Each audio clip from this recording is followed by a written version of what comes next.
San Diegans accomplish great things every day. We care about our neighbors and our community. We are proud of our diversity. We are resilient. We hold our leaders accountable. We live in one of the most dynamic cities in America, the San Diego Union-Tribune, telling San Diego's story for more than 150 years.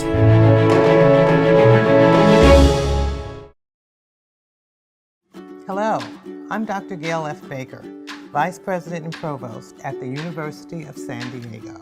And I'm Dr. Noelle Norton, Dean of the College of Arts and Sciences here at USD. For the second year in a row, USD, along with its College of Arts and Sciences and Humanities Center, is proud to return as the presenting sponsor for the 2021 San Diego Union-Tribune Festival of Books. As a university deeply committed to the liberal arts, USD promotes a form of lifelong learning that ignites curiosity, builds critical connections across different ideas and topics by seeing them from unique perspectives. Our partnership with the Festival of Books enables all of us avid readers to come together as a community alongside renowned authors from all over the world and to dive deeply into imaginative stories and important themes. Yes, books do have the ability to open minds and hearts. On behalf of the University of San Diego, we thank you for joining us for today's program to explore the world of books with us. Enjoy the presentation.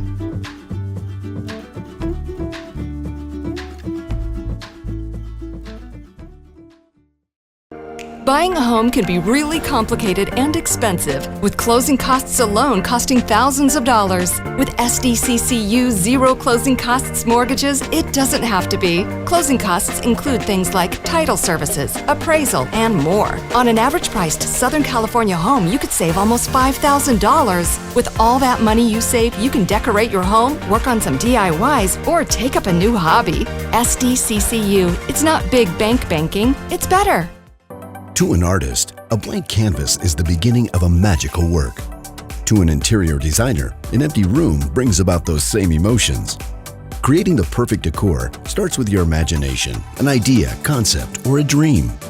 Woodbridge Interior's in-house design team work with you to make the most inviting and functional home you've always dreamed of, full of comfort and beauty. Woodbridge Interior's Design Center and Room Planner help bring your visions to life. Hello, I'm George Varga, the music critic for the San Diego Union-Tribune newspaper, and it is my great honor today to interview Morrison Chewning.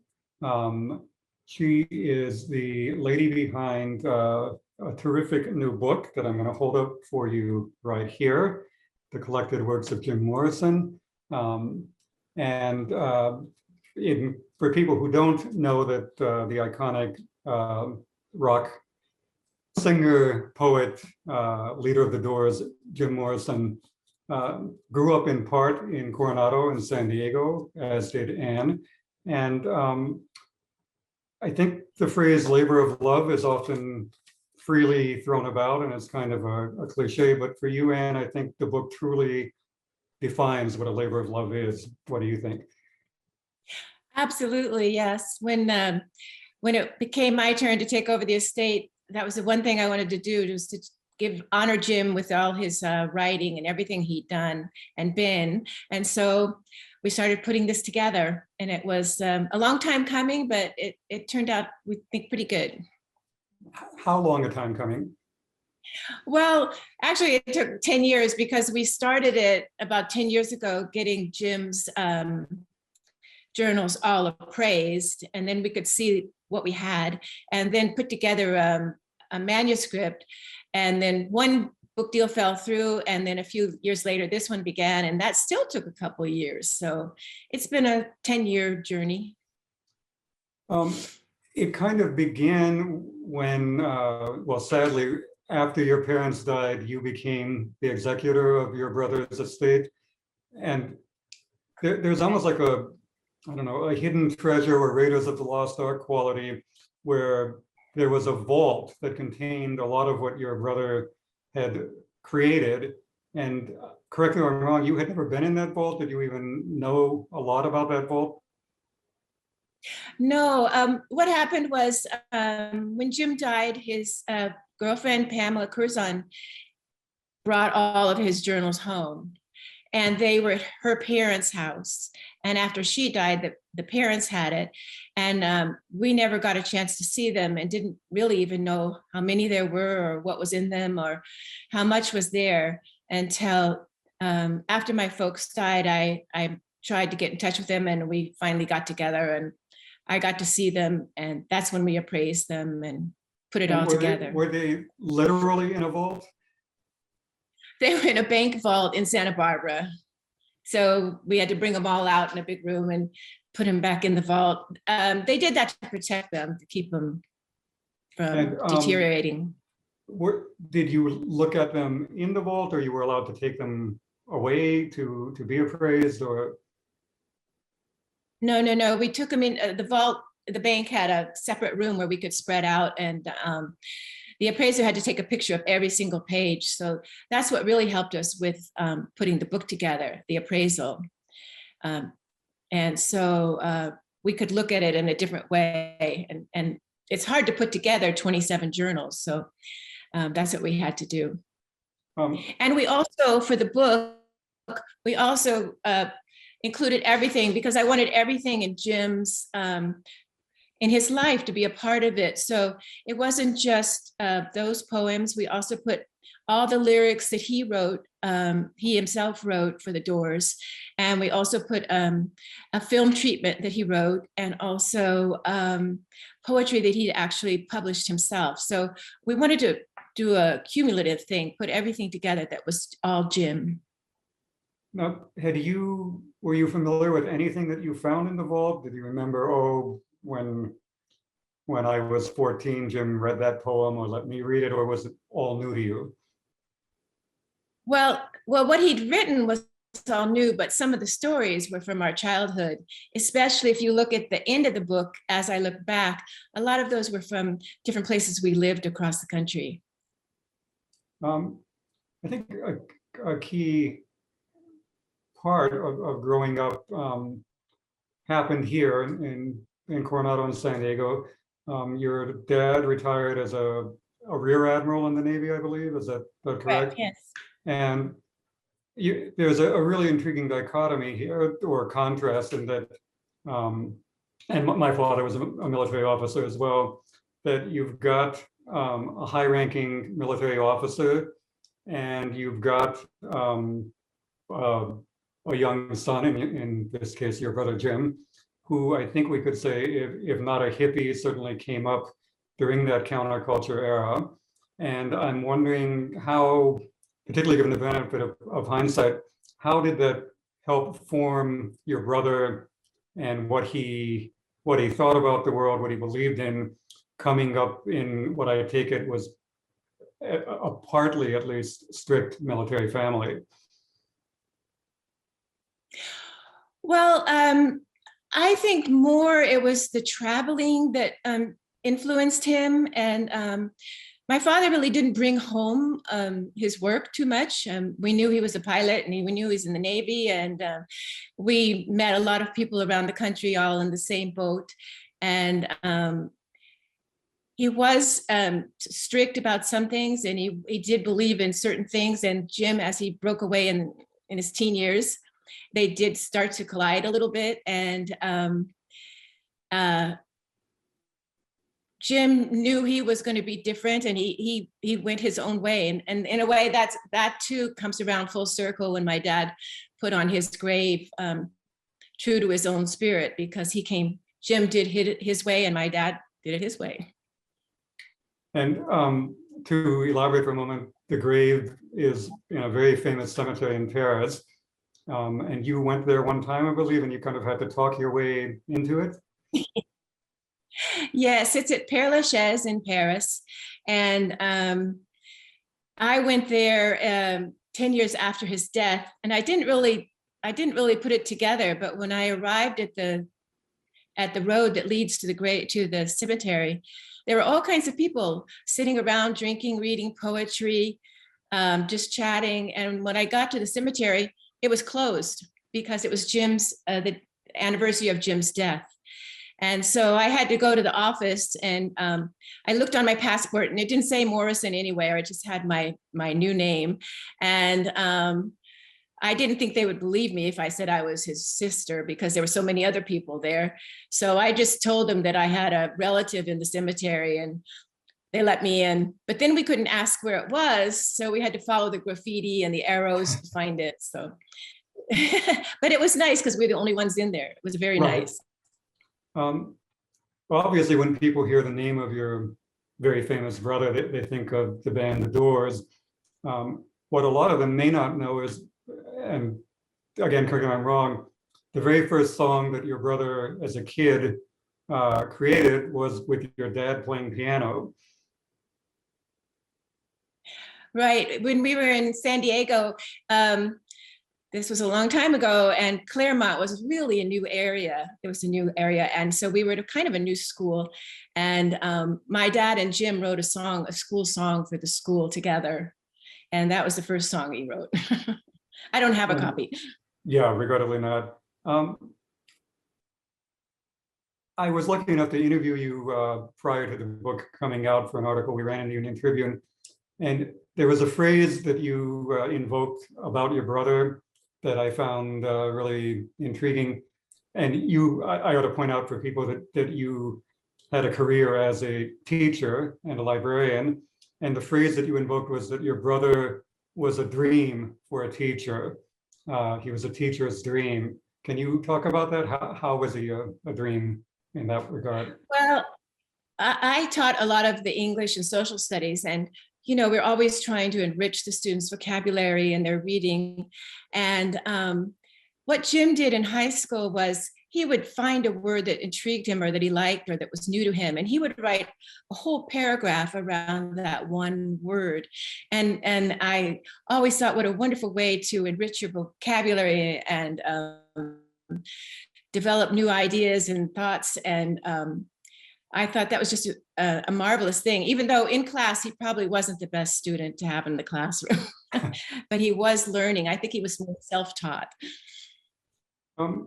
We hear often about the great gift of reading that people can give to one another, or that a teacher can give to a student. You already knew how to read, but didn't your brother, in fact, gift you, and I'm trying to recall, it might have been when you were going to college or when he got out of college, but he had some pretty good books, and he gave them to you. When did that happen, and what were they? Jim went to college in Florida, at junior college, and he stayed with my grandparents. So 4 years later, when I went to college, I also went to Florida. It was the state my dad stayed and voted in. And so I found his box of books. I found a box of books he'd left with my grandparents, and in it was Camus and Verlaine and Jean Genet and Rimbaud and all kinds of books. And so when I went to school, my English teacher let us read whatever we wanted. And so I was reading these books that Jim had left, and my college professor was kind of a young guy, and he hadn't heard of any of them. Really? And I hadn't read any of them. Your brother wrote his first poem while you were living in Claremont, and he was already in elementary school. You were younger. I don't know if you were, but what do you remember about that poem? Well, actually, my mother kept it, and I don't remember it when I was a kid, but I remember finding it in all the things my mom kept about Jim. And she also showed it to me before she, I think she sent it to the Rock and Roll Hall of Fame with some other things of Jim's, his school, his Boy Scout uniform and some other things, and a collage he made. Right. Did you have an idea, as you and your brother and your other brother Andy were growing up, did you look at either brother and think, well, he's going to become a pilot like my dad, or he's going to become a poet or an author or a rock star? What did you envision for your two brothers before they became adults and found whatever they did? Well, for Jim, I really did think he would be a writer. He was always writing, he was always reading, and it seemed to be his love was writing. And so I really did believe he would be a writer. I never expected him to be a famous writer because I didn't think that happened very often. And so I was completely surprised when he became a singer and in a band, but also a writer. Yeah. And but I knew he would write. Do I recall that in fact you thought he might become a beat poet? I did. I thought he would be a beat poet in San Francisco or something. And I really didn't think any of them had too much success. And I used to worry about him because I thought, well, he's never worked. What else could he do? I don't know.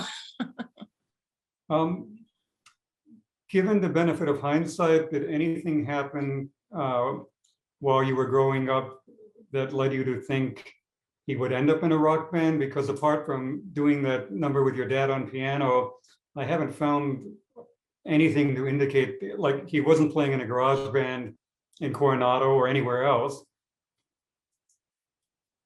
No, he wasn't. He wasn't in any band. He never even expressed a desire to be in a band. He liked music, but he never expressed it. My dad played piano and they sang, and they had parties where everyone would sing and my dad played the piano. And we kind of grew up singing a little bit with our parents, but not very much. There was no indication at all that he was going to do that. In fact, I think it was quite an accident. He met Ray and Ray said, "Do you have any lyrics?" And Jim said, "Yeah, I think so." And he invited him to come to the band. And it just happened like that. Right. And Jim said, I did put he did say somewhere, Jim said, oh, I can't remember it. I'll have to find it. Oh, no Should problem. I stop and find it? Never mind. He just said that he found music in Venice. I'm sorry. I don't know where it is. Well, I'll interject here. Ray being Ray Manzarek, the keyboardist in The Doors, and he and your brother met when they were both at film school at UCLA. Given that your brother was at film school, that would indicate that maybe he had thought about going into film for a career. Would that be accurate or not accurate? Oh, absolutely. I think that was his other love, was film. And so, but I didn't know that. I didn't know that at the time. I knew he went to film school, so I assumed. And I think that he could have gone in that direction, and he may well have, if he had lived longer, he probably would have gone into film as well. And you have a film component in the book, don't you? We do. Well, we have a film treatment that he wrote, and then he also filmed a movie of his own called Highway, and he did this by himself, paid for it by himself, and worked with his different people from The Doors, and so we have pictures from that film. We have pictures from the film, and we have the film treatment, which isn't exactly the same movie, but yeah. And I might backtrack here for a moment. In the book, you included the debut poem that your brother wrote here when you were living in Claremont. You have that in the book as well. Correct. Yeah. Yes, we do. Yeah. I'm wondering, given that you had never been in that vault, and it was kind of a treasure trove, was there anything in particular that not only delighted you, but maybe surprised you that you had no idea your brother had created?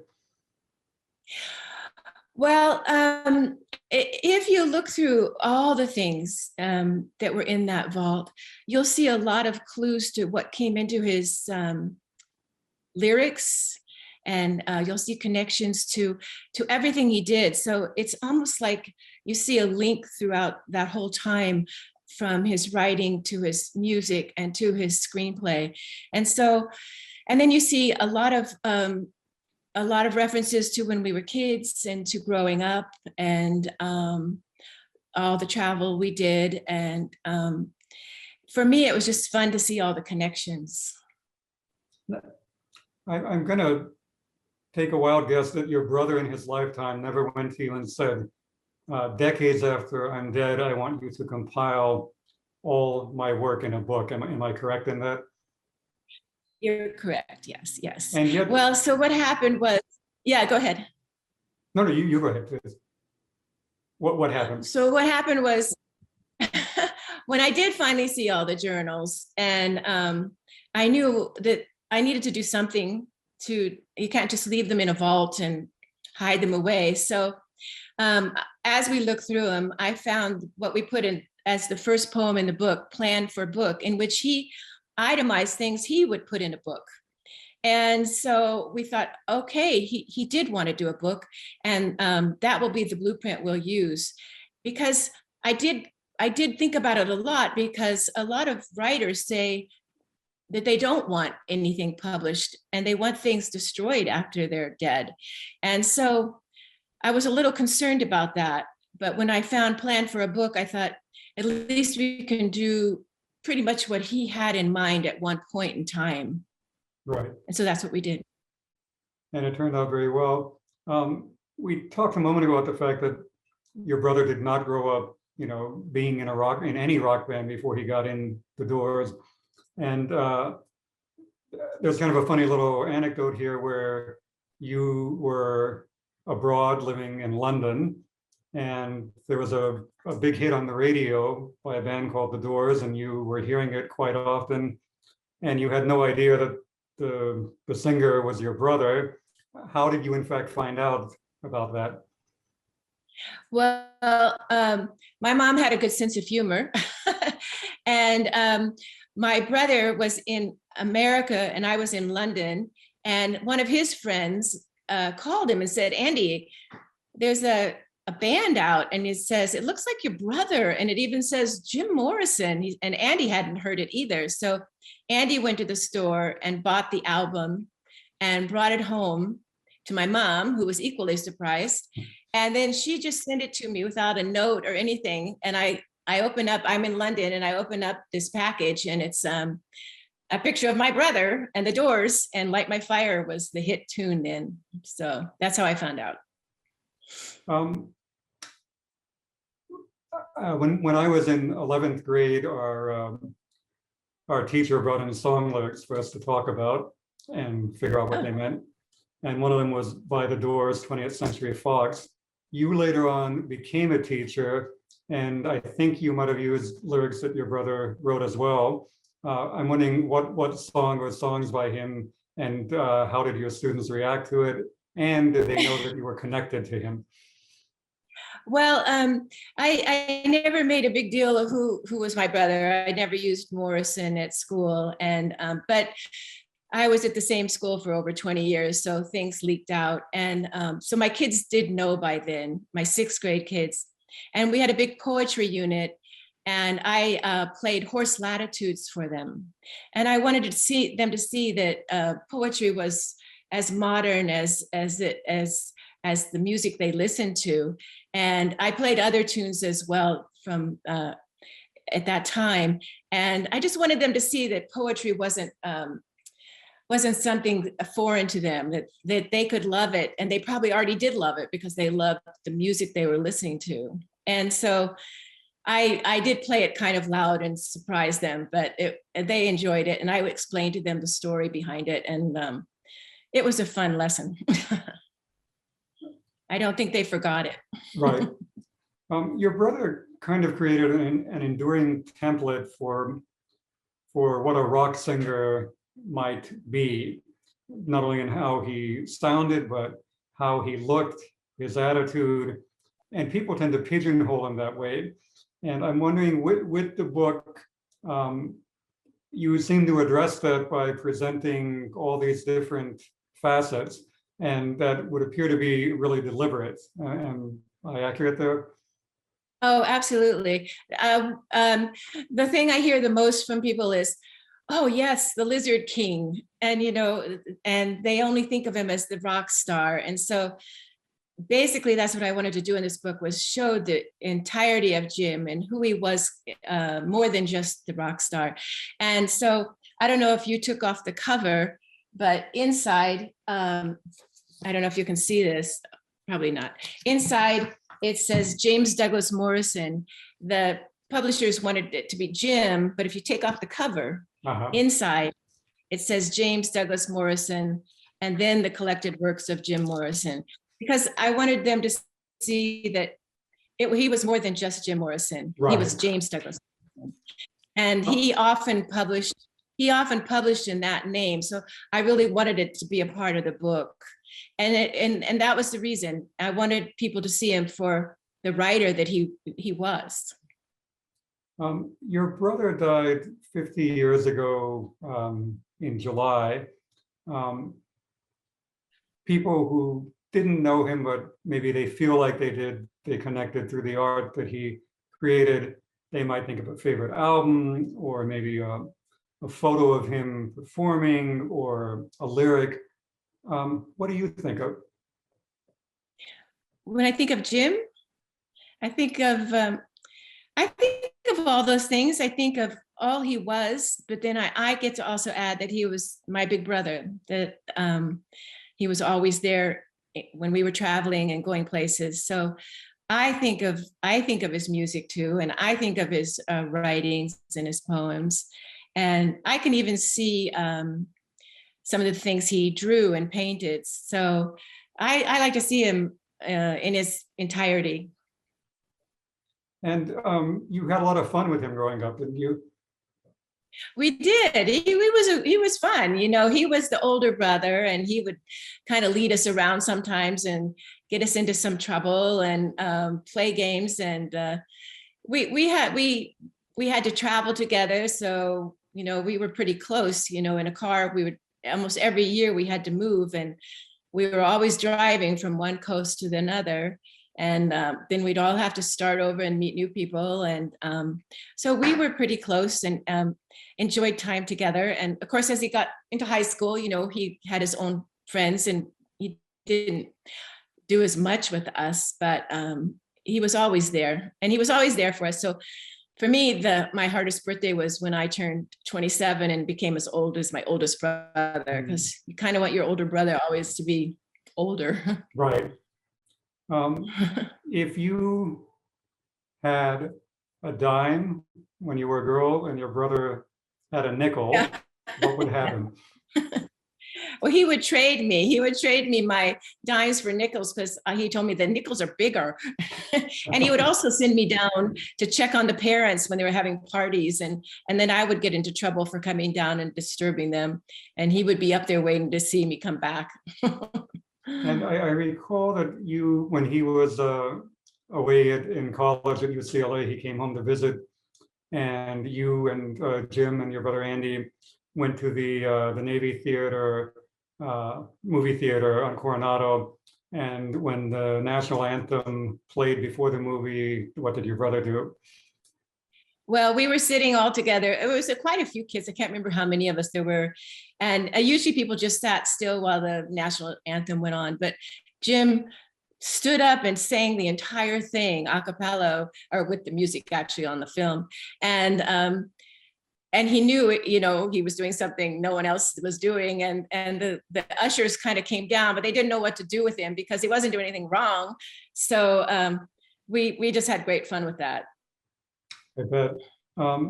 Now that the book has been out and people have reacted to it, are you happy with what the book is doing? And is it doing what you hoped it would in terms of painting a broad portrait of your brother? Yeah, I haven't looked at too many of the critiques, but people that write in, I've seen some on Amazon, and they seem to really like it and like that we did it. And you know, some people actually know some of the things Jim does better than I do. They know what's been out there, what's been in books, what he's done. And but I think in general, they're happy to see it all together in one collection, all together. So you get the whole Jim. If you just read through it, I did it today. I just kind of read through the whole book, and you get a whole feeling of who Jim was, because you're getting his thoughts and his writing and his music, and you're kind of listening to him. Will there be another book? Can there be? Or if we're looking at the complete works, are there in fact more, or people have it all on that one book? Well, we didn't say complete, we said collected. I'm So sorry, you there did. are more. I apologize. But no, what we'll probably do is somehow maybe donate it to a library or put it online. That we've got lots of ideas, but somehow we'll probably put the whole thing out there, but it may not, there may not be another book. There is another book coming out in England that's similar to this one, that takes this manuscript, but it only has 2,000 copies. So that will probably be the other book. I don't think we'll be doing another book. And I'm wondering, have you thought about writing? Except he did a little book of American prayer, and he wanted people to be able to take a poem in your pocket or a poem in your suitcase or your purse. So I thought someday that would be fun to put out again. And I'm wondering. So never say never. If in doing the book and putting it together, and again, a 10-year labor of love, have you thought about writing a book? No, I've always wished I could write a book, but I probably won't. No, I've done a lot of interviews now, so maybe that speaks for me. Right. I think we're covering it pretty well, and you're a wealth of information, but would you like to add anything for people to know about the book or your brother? I guess what I just want people to know is I want the fans to like it because they know Jim, and they'll be able to find new things about Jim. And I want the curious to look deeper and see that Jim was a real writer for his whole life. And I hope that they'll find some meaning in what he's written. And I hope people just kind of have the book around and open it up and look at a few things. It's not a book you read cover to cover. It's a book you pick up and read for a little while and have a lot of thoughts about. Right, and yeah, definitely it would be hard to read cover to cover. It's over 600 pages, so you can definitely take a deep dive into the collected works of Jim Morrison. And you can get the book, people who are viewing the interview with you, at bookshop.org, shop SDFOB. And we'd also like to have you consider supporting the San Diego Council on Literacy, and you can visit their website at literacysandiego.org. And I'd like to remind people that on August 21st, the annual San Diego Union-Tribune Festival of Books will be held. It will be online, and you can get to it online at sdfestivalsofbooks.com, and it will be free for you. I would like to again thank Morrison Chewning for being here and for sharing the book and your memories. I'm George Varga, the music critic for the Union-Tribune, and I think I will quickly add that when I was 12 years old in Frankfurt, Germany, I went to my very first rock concert by The Doors. Well, thank you for having me. Thank you so much.